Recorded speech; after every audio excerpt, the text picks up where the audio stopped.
good friend, Eric Tafoya, the traditional urban Catholic. Seven, don't forget the seven in Amen. there. Perfect number. Welcome to this show. Jesus, like everybody knows that, thank you for having me here. This is like a dream come true. Tim, Edgar here. Hey, God bless you guys. Good to have you, Thank you brother. for having me here. Yeah, you had a question for Tim? Yeah, I do. You know what? I'm in the urban areas, so I'm Yeah. always communicating with the Black and Hispanic communities.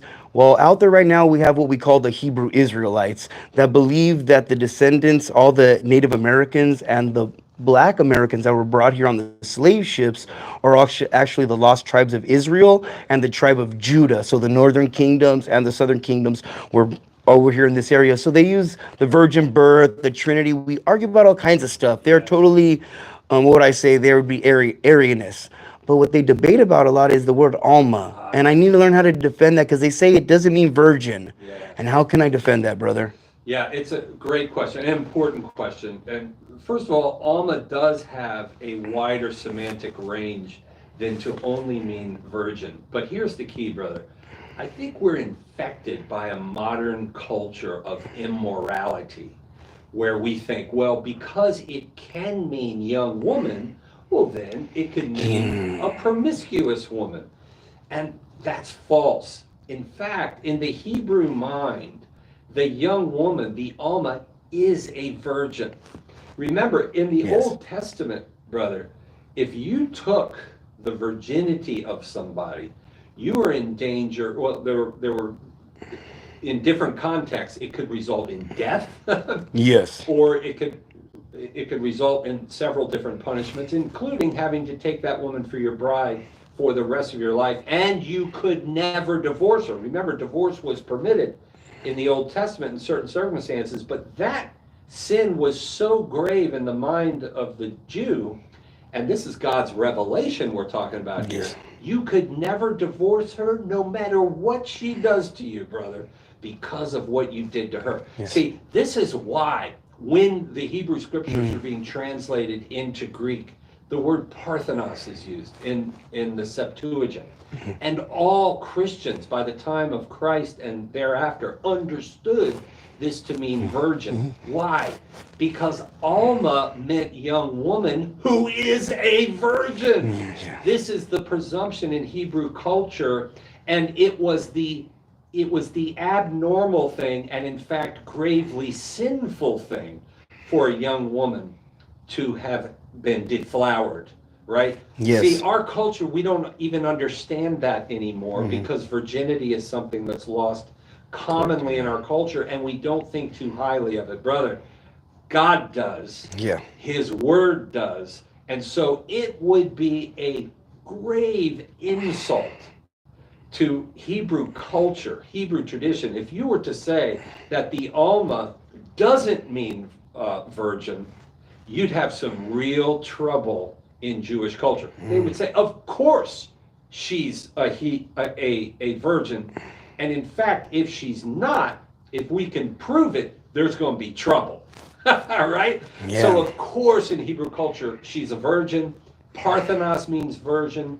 And by the time of Christ, everyone understood that this is referring to virgin. Now, that's just from a cultural and linguistic perspective. But when we look at the text, we're talking about a miracle here, brother.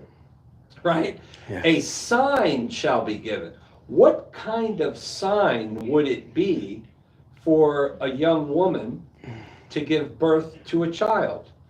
That's not a miracle. And remember, the context is, I am going to give you a sign. And he's challenged. Make this sign as high as the heavens. Challenge. I want you to challenge with the great. That gives you an indication here that we're talking about something that is so far out of the ordinary. This is a miracle, a sign. Similarly, we see of this prophetic miracle that is to happen in Isaiah 66:7. As you know, Eric, Isaiah prophesies in the context of Isaiah 66, which is prophesying the coming of the new covenant, the new heavens and the new earth. Amen. He says that a woman would give birth miraculously without even any pains.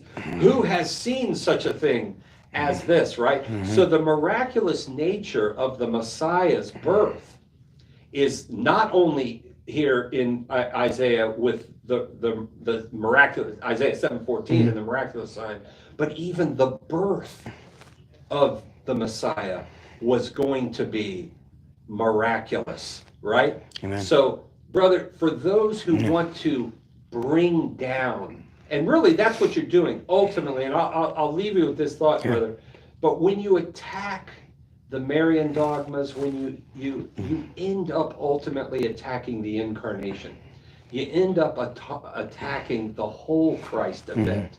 You really can't separate them. Does that make sense? No, that makes complete sense.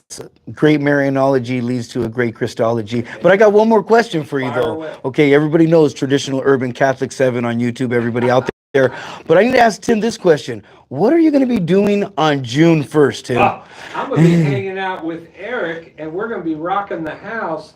Now, you got to fill us in on where it's going to be and all of that, but we're doing a conference that's going to be awesome. Amen. Tell them about Yeah, it. June 1st, Sacred Heart Church in Rancho Cucamonga, California. It is the Catholic Man Conference in honor of the Sacred Heart of Jesus month. And so I just want to say God bless everybody out there. Come join us because Tim's going to be there. So that's going to make the event special. God bless everybody out there. Thanks, Eric, thanks for joining us. Really appreciate it. God Thank bless you too, Edgar. All right, let's jump right back into the calls. We have Sanel waiting in Minnesota listening on YouTube. Sanel, go right ahead with your question. Hello, I was wondering if traditional Latin mass. Conservative bishops and priests, but not the German ones. They like, it's because the German bishops and priests won't stop, but yet like, why can't you balance? It's nice in here. It's nice. Good job. You guys do a good job, man. You guys are awesome. Because I feel like it's kind of making the church bad and doesn't need to. Right. Oh, it's really good. Thanks for having us. But first of all, I have to make sure, no, Pope Francis does not take Mary, he does not Pope take Francis. Kill that right now, huh? The protector of the tradition, that is one of his essential roles as the Pope.